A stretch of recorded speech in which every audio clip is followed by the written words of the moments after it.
સુરતથી મળી રહ્યા છે તેની તરફ નજર કરી લઈશું। સુરતમાં ચોક બજાર પીઆઈ દ્વારા માઇકમાં અનાઉન્સમેન્ટ કરાઈ આરોપીનો જે વરઘોડો કાઢ્યો તે મામલે આ સમાચાર। સુરતની જનતાએ અસામાજિક તત્વોથી ડરવાની જરૂર નથી। અસામાજિક તત્વોને તેમની જ ભાષામાં સમજાવવામાં આવશે।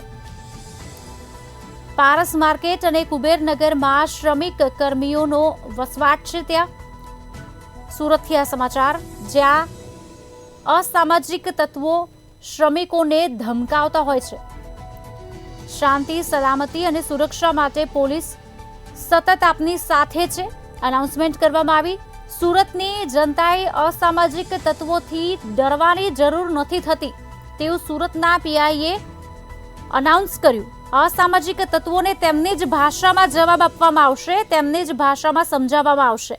પારસ માર્કેટ અને કુબેરનગરમાં શ્રમિક કર્મીઓનો વસવાટ મોટી માત્રામાં છે, ત્યારે સુરતમાં જે આરોપીનો વરઘોડો કાઢવામાં આવ્યો હતો તે જ મામલે આ સમાચાર, જ્યાં ચોક બજાર પીઆઈ દ્વારા માર્કેટમાં અનાઉન્સમેન્ટ કરવામાં આવી।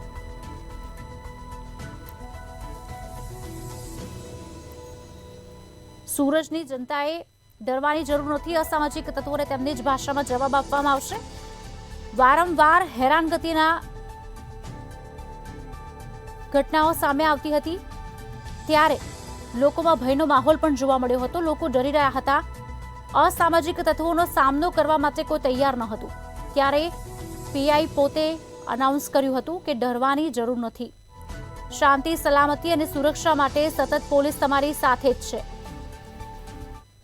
પંચનામું કરવામાં આવેલ છે। 2 દિવસ પહેલા એક સામાન્ય બોલાચાલી પારસ માર્કેટમાં થયેલી હતી, જે બાબતે ફરિયાદીએ ફરિયાદ આપતા આ બાબતે આરોપીની હિસ્ટ્રી જોવા જઈએ તો અગાઉ તડીપાર અને પાસા જેવા ગુનાઓ કરેલા હોવાથી તુરત જ આરોપીને કાર્યવાહી કરવામાં આવેલ છે અને બનાવટી જગ્યાએ આરોપીની હાજરીમાં લોકોની વચ્ચે છે અને પંચનામું કરવામાં આવેલ છે અને લોકોને આવો બનાવ બને તો તુરત જ પોલીસનો સંપર્ક કરવો।